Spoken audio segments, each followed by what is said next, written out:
नमस्कार दोस्तों, कैसे हैं आप सब? तो ये बताने के लिए नीचे कमेंट बॉक्स में श्री हरि विष्णु ज़रूर लिखें।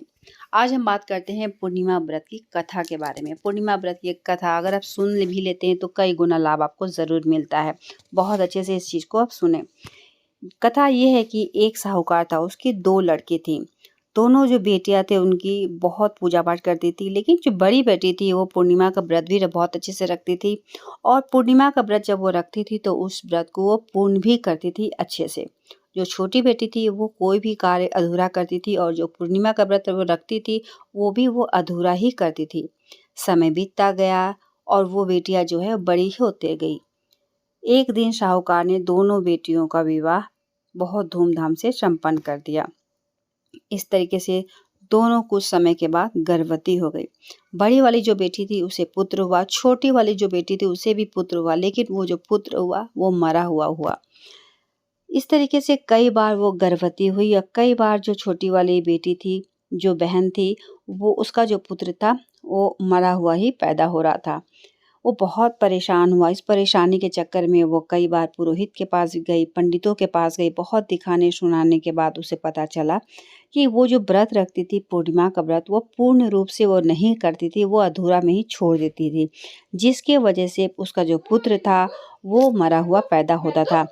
और इस तरीके से पंडित ने बताया कि आप पूर्णिमा का व्रत रखो और उस व्रत को अच्छे से पूर्ण करो।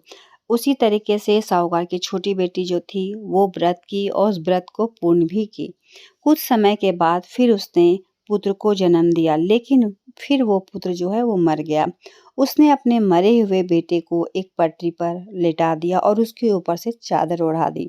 फिर वो अपनी बड़ी बहन के घर गई और उसे बुलाकर लाई और जैसे ही उसकी बड़ी बहन यानी जिस पटरी पर मरा हुआ बेटा वो रखी थी उसी पटरी पर अपनी बहन को बैठने के लिए बोली और जैसे ही बड़ी बहन पटरी पर बैठी तो बहन का जो घाघरा था उस बच्चे को छू गया और वो बच्चा रोता हुआ चिल्लाने लगा। तो बड़ी बहन बहुत गुस्सा हुई और कहने लगी, क्या तुम मुझ पे कलंक लगाना चाहती हो कि मेरे बैठने से तेरा बेटा मर गया? इस पर छोटी बहन कहने लगी कि ये तो मरा हुआ ही था, लेकिन तेरे पुण्यों की वजह से ये बच्चा जीवित हो गया। तेरे भाग्य से इसका पुनर्जन्म हुआ और तेरे वजह से ही ये बच्चा जीवित हो गया।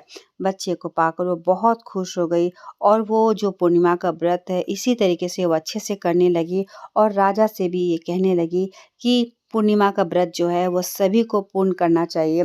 और राजा ने अपने महल में ये ढिंढोरा करवा दिया कि जो भी व्रत पूर्णिमा का करता है वो पूरी तरह से पूर्ण करना चाहिए।